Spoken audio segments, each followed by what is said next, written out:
नमस्कार, मी प्राजक्ता जोशी. इंडी जर्नलच्या न्यूजपेपर राऊंडअपमध्ये आपल्या सर्वांचं स्वागत आहे.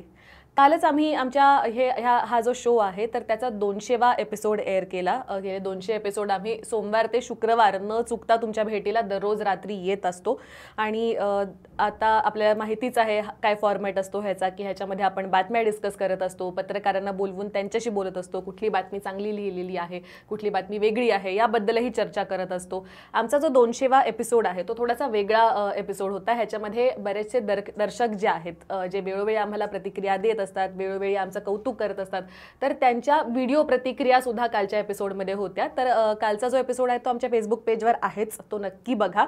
आणि याच नोटवर आज सुरुवात करूया आजच्या एपिसोडची महाराष्ट्र टाइम्सने. आपल्याला माहितीच आहे, काल महाराष्ट्र सरकारनं, महाविकास आघाडीने काल महाराष्ट्र बंद पुकारला होता. लखीमपूर खेरीमध्ये जी घटना घडली होती हिंसाचाराची शेतकऱ्यांविरुद्ध, तर त्याच्या निषेधार्थ हा बंद पुकारण्यात आला होता. तर मोस्टली हा बंद शांततेत पार पाडण्यात आला काल, अशी बातमी आज महाराष्ट्र टाइम्सच्या पान 1ची मुख्य बातमी आहे. राज्यभराला संमिश्र प्रतिसाद मिळाला आणि काही ठिकाणी, स्पेशली मुंबईमध्ये बऱ्याच काही ठिकाणी आपल्याला थोड्याफार वादावादी किंवा तोडफोडीच्या काही किरकोळ घटना घडलेल्या दिसल्या. पण हे सोडून बाकी ऑलमोस्ट राज्यभरात अगदी शांततामय पद्धतीने हा बंद पाळण्यात आला. पुण्यात सुद्धा या आंदोलनाला संमिश्र प्रतिसाद मिळाला. शहरातले व्यापारी, व्यावसायिक, रिक्षाचालक, हॉटेल चालकांनी दुपारी 3 पर्यंत व्यवसाय बंद ठेवले आणि शहरात बंदच्या दरम्यान कोणतीही अनुचित घटना घडली नाही. शाळा सुरू करायला महाराष्ट्रात परमिशन मिळालेली आहे, मात्र उच्च व तंत्र शिक्षण विभागानं विद्यापीठं किंवा महाविद्यालयं सुरू करण्याबाबत कोणताही निर्णय अजूनपर्यंत प्रसिद्ध केलेला नाहीये. त्यामुळे पुणे जिल्ह्यातले कॉलेजेस आज मंगळवारी सुरू होण्यात अडथळा निर्माण झालेला आहे. या प्रकारामुळे महाविद्यालय, विद्यापीठं सुरू करण्याच्या उपमुख्यमंत्री अजित पवार यांच्या आदेशाला उच्च व तंत्र शिक्षण विभाग गांभीर्यानं घेत नसल्याचं सुद्धा चित्र दिसत असल्याचं म्हटलं जातंय. ताबारेषा ओलांडून जंगलात दडून बसलेल्या दहशतवाद्यांचा बिमोड करण्यासाठी काल लष्करानं केलेल्या कारवाईत 5 जवानांचा मृत्यू झाला. त्याबद्दलची बातमी आज मटाने पान 1वर घेतलेली आहे. यामध्ये एका कनिष्ठ अधिकाऱ्याचा म्हणजे एका JCOचा सुद्धा समावेश होता. पूंछ जिल्ह्यातल्या सुरनकोट इथं ही चकमक झाली आणि ही कारवाई सोमवारी उशिरापर्यंत चालू होती. गेल्या 2-1 दिवसांपासून आपण कोळशाचा तुटवडा देशात होतोय किंवा वीज टंचाई निर्माण झाली असल्याच्या बातम्या बघतोय. ह्याच्यामध्ये केंद्र सरकार वारंवार असंही सांगतानाच्या बातम्या आपण बघतोय की अशा प्रकारचा पॉवर क्रायसिस कोणता देशात नाहीये आणि इनफ कोळसा पुढच्या काही दिवसांसाठी देशाकडे अवेलेबल असल्याचं सुद्धा त्यांनी सांगितलेलं आहे. मात्र बरीचशी राज्य अशी आहेत ज्यांनी हे फ्लॅग केलेलं आहे, ज्यांनी म्हटलेलं आहे की काही दिवस पुरेल एवढाच कोळसा त्यांच्याकडे उपलब्ध आहे. महाराष्ट्र सुद्धा त्या राज्यांपैकी एक आहे. दिल्ली, भारताची राजधानी दिल्ली ह्याच्यापैकी एक होती. तर ह्या सर्व पार्श्वभूमीवर देशात दसरा दिवाळीच्या तोंडावर विजेची टंचाई निर्माण होऊ नये म्हणून काही दिवसात कोळशाचा पुरवठा दररोज 2 लाख टनांनी वाढवणार असल्याचं केंद्र सरकारने म्हटलेलं आहे. आणि आपल्याला माहितीच आहे की महाराष्ट्रात सुद्धा ज्या बातम्या आल्या होत्या की बरेचशी थर्मल पॉवर प्लांट्स जे महाराष्ट्राला वीज सप्लाय करतात तर त्यांच्याकडे कोळशाचा साठा ऑलरेडीच उपलब्ध नसल्यामुळे कोळसा बंद म्हणजे त्यांनी वीज निर्मिती त्या पॉवर प्लांट्समधून होत नसल्याचं चित्र आपण काही ठिकाणी बघितलं होतं. तर ह्या सर्व पार्श्वभूमीवर लोकांना असं आवाहन सुद्धा करण्यात आलेलं आहे की विजेचा वापर काटकसरीने करावा, वीज वाया जाऊ नये शक्यतो असं पुढचे काही दिवस असं हे बघावं, नक्की अश्युअर करावं सो दॅट भारनियमनाची वेळ राज्यावर येऊ नये. CBI तपासाचा कथित अहवाल व्हायरल केल्याप्रकरणी माजी गृहमंत्री अनिल देशमुख यांच्या मुंबई आणि नागपूरमधल्या निवासस्थानांवर केंद्रीय अन्वेषण विभागानं म्हणजे CBIनं सोमवारी परत एकदा छापे टाकले. त्याचबरोबर या प्रकरणात अनिल देशमुख यांच्या मुलाला सुद्धा समन्स बजावलं जाण्याची शक्यता असल्याचं म्हटलं जातंय. काल अर्थशास्त्रातले नोबेल पुरस्कार जाहीर करण्यात आले आणि ती बातमी आज महाराष्ट्र टाइम्सने अँकरला, पान 1च्या अँकरला घेतलेली आहे. अर्थशास्त्रीय संशोधन करणाऱ्या अमेरिकेतील 3 संशोधक डेव्हिड कार्ड, जॉशुआ अँग्रिस्ट आणि गायडो इम्बेन्स ह्या तिघांनाही यंदाचं इकॉनॉमिक्समधलं अर्थशास्त्रातलं नोबेल प्राइज देण्यात आलेलं आहे. त्यांनी वेतन रिलेटेड किंवा स्थलांतर रिलेटेड ह्या सर्व विषयांवर खूप संशोधन केलं, नॅचरल एक्सपेरिमेंट्स वापरून संशोधन केलं. आपल्याला माहिती आहे की इकॉनॉमिक्स हा असा विषय किंवा बरेचसे जे सामाजिक शास्त्र असतात तर त्यांच्यावर लॅबोरेटरी एक्सपेरिमेंट करणं शक्य नसतं, त्याच्यातनं व्यवस्थित रिझल्ट्स येणं शक्य नसतं. त्यामुळे नैसर्गिक एक्सपेरिमेंट्स त्यांच्यावर करावे लागतात, रिअल लाईफ सिच्युएशन्सचा अभ्यास करावा लागतो, तिथे ते एक्सपेरिमेंट्स बघावे करावे लागतात. तर हे त्यांनी केले आणि खूप महत्त्वपूर्ण शोध त्यांनी लावले जे पुढे जाऊन पॉलिसी मेकिंगमध्ये अत्यंत उपयोगी ठरू शकतात. या कारणासाठी नोबेल प्राइज ह्या तिघांना देण्यात आलेला आहे. 2 दिवसांपूर्वी पुण्यात जो अतिशय जोरदार पाऊस झाला तर त्यावेळेस कल्याणी नगर, येरवडा या परिसरात बऱ्याचशा ठिकाणी वाहतूक कोंडी झाली, बऱ्याचशा ठिकाणी पाणी साचून राहिलं होतं.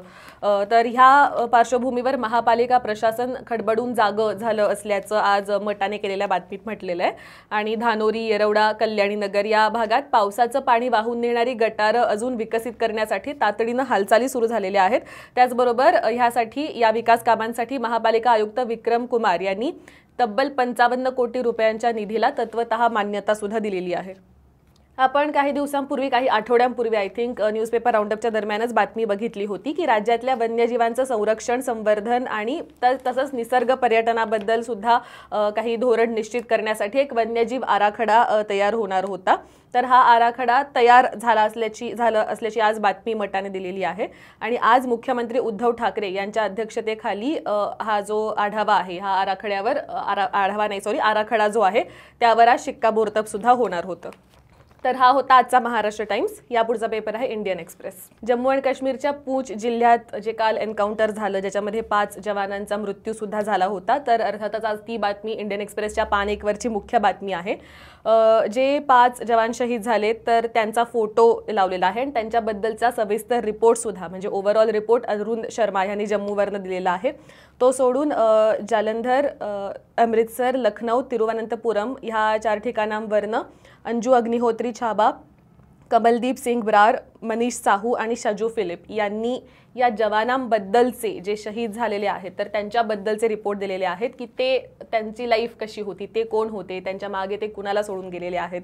तर ह्या सर्वाचा आढावा घेणारे आणि त्यांना ह्युमनाइज करणारी अशी ही बातमी, अतिशय महत्त्वाची बातमी पेज 1 वर आलेली आहे. या पुढच्या बातमीची हेडलाईन, आजची आपली हेडलाईन ऑफ द डे आहे. ही हेडलाईन आहे, India China deadlock on Hot Springs, chill deepens after round 13.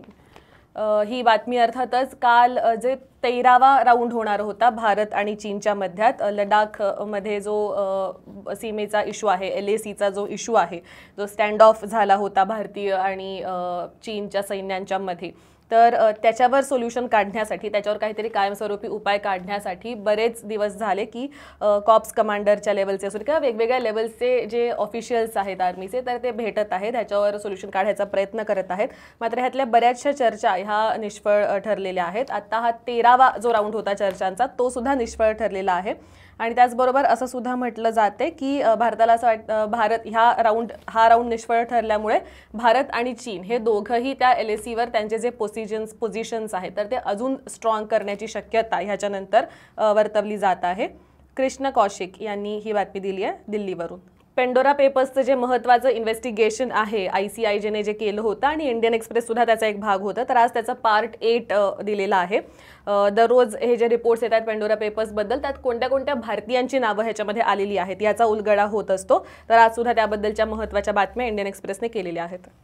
Indian एक्सप्रेसची आजची अँकर स्टोरी जी आहे पान 1ची, ती आजची आपली best of the day story आहे आणि त्याला कारणही तसंच आहे. 2013 साली छत्तीसगडच्या बिजापूरमधल्या एडिसमेटा हे जे गाव आहे, आदिवासी लोकसंख्या असलेलं हे गाव आहे. तर या गावामध्ये एक एन्काउंटर करण्यात आलं होतं, एक सो कॉल्ड एन्काउंटर करण्यात आलं ज्याच्यामध्ये 8 लोकांना, 8 आदिवासींना ते माओवादी असल्याचं म्हणत सिक्युरिटी फोर्सेसनी मारलं होतं. त्यांना एन्काउंटरमध्ये त्यांना मारलं असं म्हणण्यात आलं होतं. याच्यावरनं बरेच वाद झाले होते. ते जे आदिवासी होते ते निर्दोष होते ह्याच्यासाठी बरेच वर्ष संघर्ष चालू होती हे प्रूव्ह होण्यासाठी.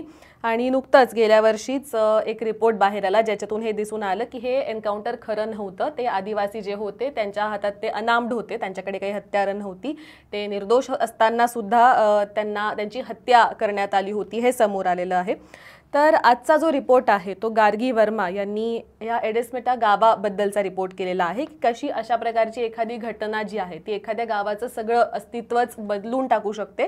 मात्र जेव्हा त्याच्यातून निर्दोष मुक्तता झाल्यासारखं संपूर्ण गावाचीच ऑलमोस्ट जेव्हा होते तेव्हा त्याच्यानंतर त्यांचा सगळ्या गोष्टींकडचा अप्रोच कसा बदलतो हे दाखवणारी ही बातमी आहे. जेव्हा 2013 मध्ये हे झालं तर त्याच्या आधीपासून ह्या गावाने हिंसाचार बऱ्याच मोठ्या प्रमाणात बघितला होता. साधारण नक्षल प्रवण एरियामध्ये असलेले हे गाव आहे आणि सलवा जुडूम मुळे हिंसाचाराशी काही म्हणजे हे गाव जे आहे तर हिंसाचार त्यांना माहीत नाही किंवा हिंसाचार त्यांनी बघितला नाही अशी सिच्युएशन नव्हती आणि ह्या सर्वांमुळे ते जे गाव आहे ते जास्तीत जास्त जंगलाच्या आतमध्ये जंगलामध्ये ढकललं गेलं होतं. आजही या गावाकडे जाण्यासाठी रोड नाही आहे, गावात शाळा नाही आहे, जवळच्या शाळेत जाण्यासाठी भरपूर पायपीट करावी लागते. हे सर्व जे मूलभूत ज्या गोष्टी आहेत त्यांच्यापासून हे जे गावकरी आहेत ते वंचितच आहेत अजूनसुद्धा. आणि 2013 मध्ये हा जो काही इन्सिडेंट झाला होता आणि त्याबद्दल जे असं म्हणण्यात आलं होतं की ते माओवादी होते, हे जे गावकरी होते ते, आणि म्हणून त्यांची हत्या करण्यात आली होती. तर त्या सर्व ह्याच्यामध्ये ह्या सर्व इन्सिडेंटच्या शॅडोमध्ये अजून हे गाव झाकळलं गेलं होतं. मात्र गेल्या वर्षीपासून जेव्हापासून हे सत्य समोर आलेलं आहे आणि ते लोक निर्दोषच होते आणि हे खोटे एन्काउंटर होते हे जेव्हापासून समोर आलेलं आहे तेव्हापासून या गावकऱ्यांनी परत एकदा स्वतःचे हक्क मिळवण्याची जी लढाई आहे ती सुरू केलेली आहे. आम्हाला पण रस्ता द्या, आम्हाला सर्व मूलभूत सुविधा द्या, ह्यासाठीच्या मागण्या त्यांनी जोर लावून धरलेल्या आहेत. इनफॅक्ट नुकतंच या गावात बऱ्याच मोठ्या प्रमाणात मलेरिया या गावात होतो असं म्हटलं जातं. तर नुकतंच या गावात एखादी पहिली सरकारी संस्था सुरू झालेली आहे जी म्हणजे हेल्थ सब सेंटर ह्या गावात सुरू झालेलं आहे. मात्र ह्या सर्व इन्सिडेंटमधनं काहीतरी जे आपण म्हणतो ह्याचे पडसाद जसे उमटतात तर ह्याच्यात अजून सुद्धा सरकारी संस्थांवर किंवा सरकारवर इतका विश्वास ह्या गावकऱ्यांचा आता राहिलेला नाहीये. त्यामुळे बाकी सर्व सुविधा द्या पण गावामध्ये सिक्युरिटी पर्सनलचं जे प्रेझेन्स आहे तर ते कमी करा, ते आम्हाला नकोय, हे सुद्धा हे गावकरी आता सांगतायत आणि ह्या मागणीचा ते जोर लावून धरलेला आहे. ग्राउंड रिपोर्ट आहे, ह्या गावातल्या लोकांशी बोलून केलेली बातमी आहे आणि अतिशय छान पद्धतीने लिहिलेला हा रिपोर्ट आहे. आज मध्य प्रदेशवरून इरम सिद्दीकी यांनी एक अतिशय चिंताजनक अशी बातमी दिलेली आहे. इंदोरमध्ये एका कॉलेजने गरबा ऑर्गनाईज केला होता. सध्या नवरात्री चालू आहेत, गरबा वेगवेगळे ठिकाणी चालू असतो. महाराष्ट्रात जरी बंदी असली तरी बाकी ठिकाणी गरबा चालू आहे, आपण बघतोच. तर एका कॉलेजने गरबा ऑर्गनाईज केला होता आणि हा जो इव्हेंट चालू होता तर ह्या इव्हेंटच्या बाहेर बजरंग दल ह्या आउटफिटचे जे काही कार्यकर्ते आहेत तर त्यांनी 4 लोकांना हटकलं आणि त्यांनी त्या 4 लोकांना पोलिसात घेऊन गेले, 4 तरुणांना. ह्यातले जे 2 तरुण होते हे इनफॅक्ट त्या कॉलेजचेच विद्यार्थी होते आणि 2 होते ते त्यांचे मित्र होते, जरी त्या कॉलेजचे विद्यार्थी नसले तरी सुद्धा. मात्र तरी सुद्धा ह्या 4घांना जबरदस्ती पोलिसात नेण्यात आलं, असं म्हणत की एकतर ते कोविड नॉर्म्स पाळत नाही आहेत आणि दुसरं की हे 4 मुस्लिम तरुण होते तर हे लव्ह जिहाद प्रमोट करत आहेत असं म्हणत बजरंग दलाच्या कार्यकर्त्यांनी त्यांना पोलिसात दिलं आणि त्यांना बुक करण्याची मागणी केली. खरं तर आपण बघतोय की मध्य प्रदेश हे त्या राज्यांपैकी एक आहे ज्यांनी खूपच सुरुवातीला आणि खूप प्रॉमिनंटली त्या राज्यांपैकी एक नाव मध्य प्रदेशचं आलेलं आहे, ज्यांनी हे जे सो कॉल्ड लव्ह जिहाद आहे किंवा जे तथाकथित जबरदस्तीने केली जाणारी धर्मांतरणं असतात तर त्याविरुद्धचे हे जे लॉज आहेत तर ते पास केलेले आहेत. उत्तर प्रदेश, हरियाणा ही बाकी काही राज्य आहेत ज्या ठिकाणी ह्या प्रकारचे कायदे पास करण्यात आलेले आहेत.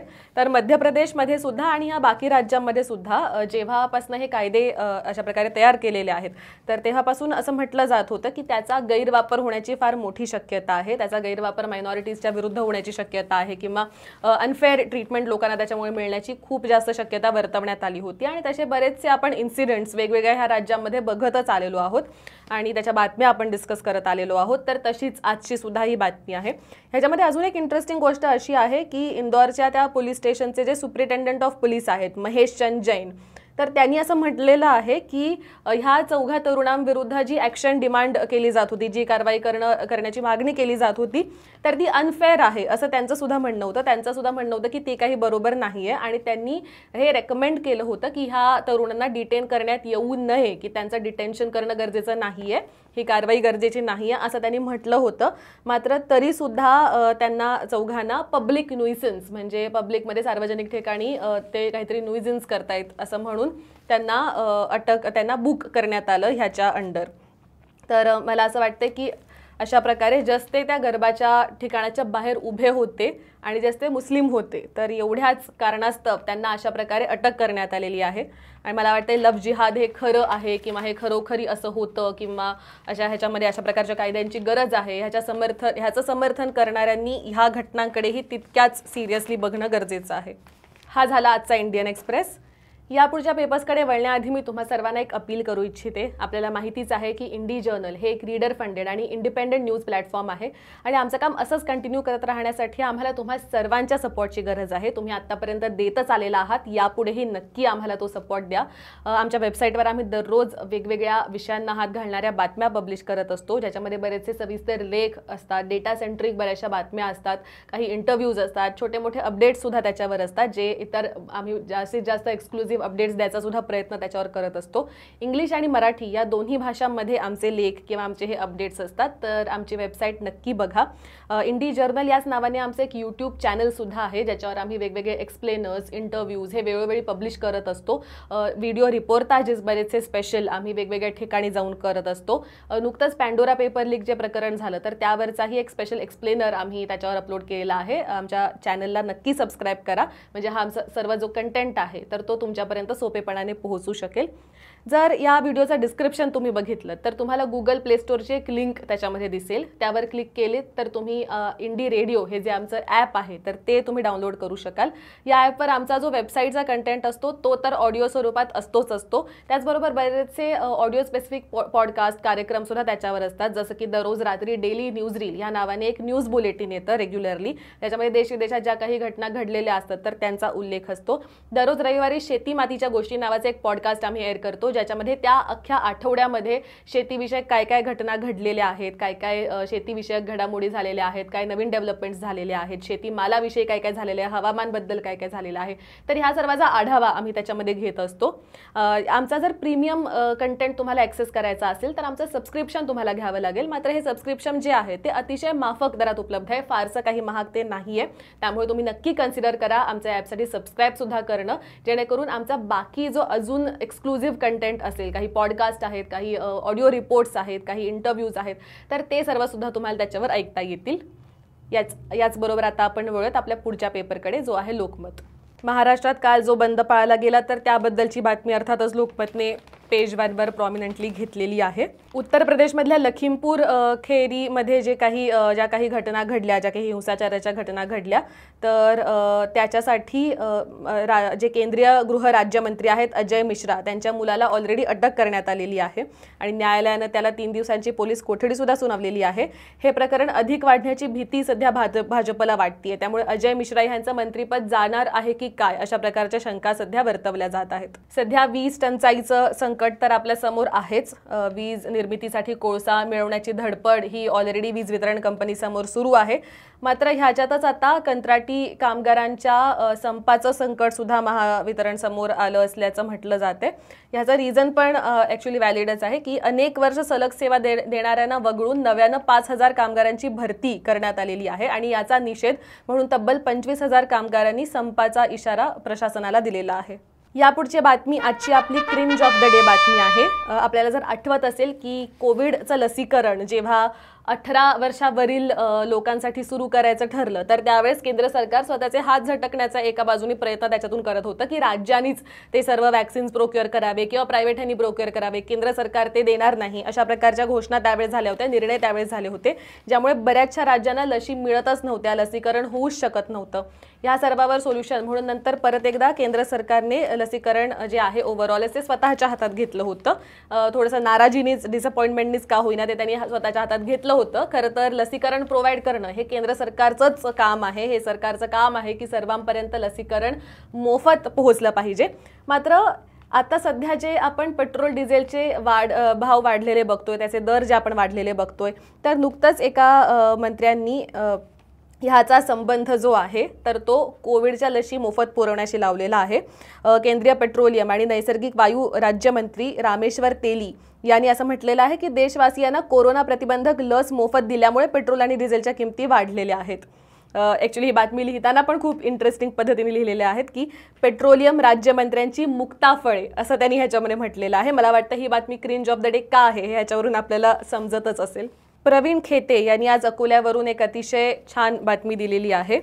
कोरोना विरुद्धच्या लढ्यात अनेक जण कोरोना योद्धा म्हणून समोर आले, पण कोरोनाच्या काळात स्वतःचा जीव धोक्यात घालून HIV बाधित रुग्णांचा जीव वाचवण्यासाठी त्यांच्यापर्यंत औषधी पोहोचवण्याचं अत्यंत जिकरीचं काम एका महिलेने केलं होतं. शुभांगी खराटे असं त्या महिलेचं नाव आहे. अकोल्यातल्या network of Akola by people living with HIV अर्थातच विहान या संस्थेकडून गावोगावी फिरून सहकाऱ्यांना HIVची औषधं वाटण्याचं काम हे गेल्या 3 महिन्यांपासून चालू आहे. आणि हा उपक्रम राबवताना शुभांगी यांना अतिशय भरपूर साऱ्या अडचणींचा सामना करावा लागला.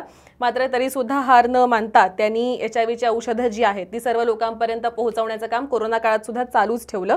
त्या स्वतः सुद्धा HIV बाधित आहे आणि त्यांनीच विहान या संस्थेची स्थापना केलेली आहे. हा होता आजचा लोकमत. यापुढचा पेपर आहे द हिंदू. द हिंदूच्या पान 1 वरच्या सुद्धा ज्या आज सर्व मुख्य बातम्या आहेत, आत्तापर्यंत आपण कव्हर केलेल्याच ऑलमोस्ट सर्व बातम्या आज द हिंदूच्या पेज 1 वर आलेल्या आहेत. जम्मू आणि काश्मीरमध्ये जी चकमक झाली त्याच्याबद्दलची बातमी असेल किंवा भारत आणि चीनमधले जे टॉक्स असतील, नोबेल प्राईज विषयीच्या बातम्या असतील, तर ह्याच मोस्टली सर्व बातम्या आज हिंदूच्या पान 1 वर आहेत. रब्बी पिकांचा हंगाम आता लवकरच सुरू होणार आहे आणि राजस्थानला एक अतिशय मोठी खतांची टंचाई ह्या सीझनमध्ये स्पेशली आता त्याला सामोरं जावं लागते. खत खूप कमी प्रमाणात सध्या राजस्थानमध्ये उपलब्ध आहे. त्यामुळे आता राजस्थान सरकार जे आहे ते शेतकऱ्यांना जोपर्यंत ही जी टंचाई आहे ती जोपर्यंत भरून निघत नाही, हा तुटवडा जोपर्यंत भरून निघत नाही तोपर्यंत वेगळ्या प्रकारच्या खतांचा वापर करता येऊ शकतो का, काही ऑल्टरनेटिव्ह फाइंड आउट करता येऊ शकतो का, ह्याच्याबद्दलची जनजागृती ते शेतकऱ्यांमध्ये सध्या करत आहेत. आज मोहम्मद इक्बाल यांनी जयपूरवरनं ही बातमी दिली आहे.